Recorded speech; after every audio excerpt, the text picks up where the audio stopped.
पाठ 1 इतिहास जानने के स्रोत। आइए सीखें। हम पढ़ रहे हैं कक्षा 6वीं की NCERT की सामाजिक विज्ञान। हम इस अध्याय में कुछ विषयों को पढ़ेंगे, जैसे इतिहास क्या है, इतिहास के विभिन्न स्रोत कौन कौन से हैं, इतिहास के स्रोत के महत्व, उपयोगिता, ऐतिहासिक धरोहरों के महत्व एवं उनके सुरक्षा में हमारा क्या दायित्व है। तो चलिए शुरू करते हैं।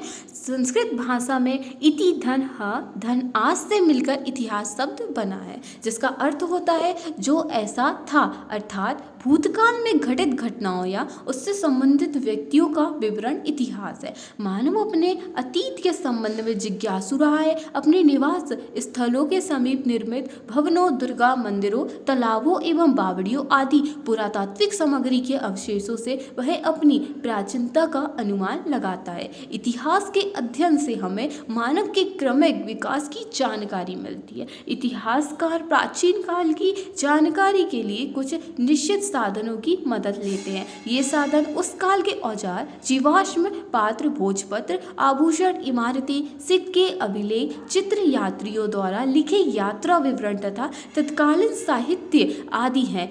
इन साधनों को इतिहास जानने के स्रोत कहते हैं, जिन्हें मुख्य रूप से 2 वर्ग में बांटा जाता है।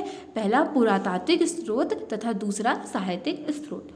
शिलालेख पत्थरों पर खोदकर लिखी गई बातों को शिलालेख कहते हैं। भोजपत्र एक विशेष प्रकार के वृक्ष की छाल जिस पर प्राचीन ग्रंथ आदि लिखे जाते थे, उन्हें भोजपत्र कहते हैं। ताड़पत्र ताड़ वृक्ष के पत्तों पर रंग या स्याही से लिखी गई बातों वाले पत्र को ताड़पत्र कहते हैं। ताम्रपत्र तांबे के पत्रों पर खोद कर लिखी गई बातों वाले तांबे के पत्रों को ताम्रपत्र कहते हैं।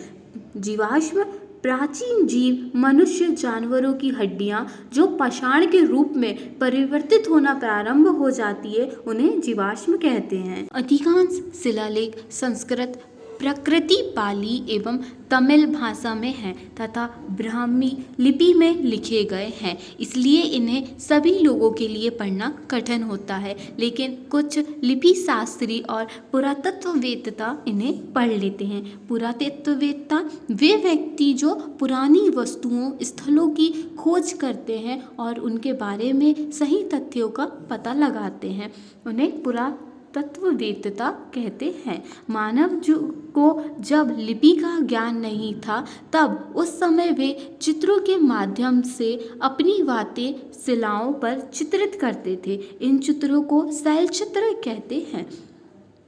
मध्य प्रदेश में भोपाल के पास भीमबेटका के शैलचित्र इस बात के जीवंत प्रमाण हैं। शैलचित्र भारत के विभिन्न भागों में मिलते हैं।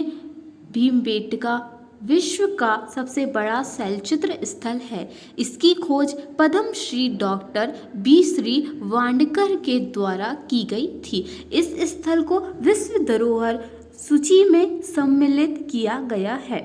क्या आप जानते हैं कि भारत के लगभग 3/4 शैलचित्र मध्य प्रदेश में विंध्याचल और सतपुड़ा की पहाड़ियों में पाए गए हैं।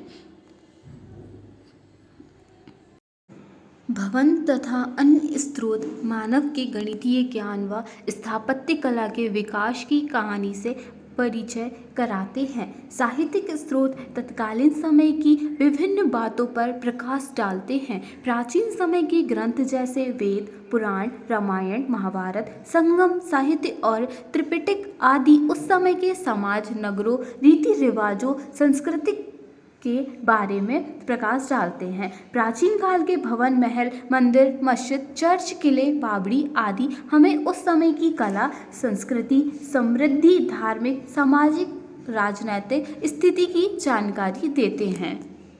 यूनानी यात्री मेगास्थनीज, चीनी यात्री ह्वेनसांग, फाहियान तथा इत्सिंग और अन्य देशों के यात्रियों ने हमारे देश की यात्रा की तथा उनके द्वारा लिखे गए यात्रा विवरण से हमें उस समय की सामाजिक, राजनैतिक, आर्थिक स्थिति के बारे में जानकारी मिलती है। समय के प्रवाह के साथ साथ व्यापार वाणिज्य ने अपनी जगह बनाई। व्यापारी एक स्थान से दूसरे स्थान पर गए, आपसी मेल मिलाप हुआ, लेन देन बढ़ा, संस्कृति का परिवर्तन क्रम शुरू हुआ, भाषा एवं लिपि एक स्थान से दूसरे स्थान पर गई तथा विभिन्न भाषाओं के मिश्रण से नई भाषाओं ने जन्म लिया।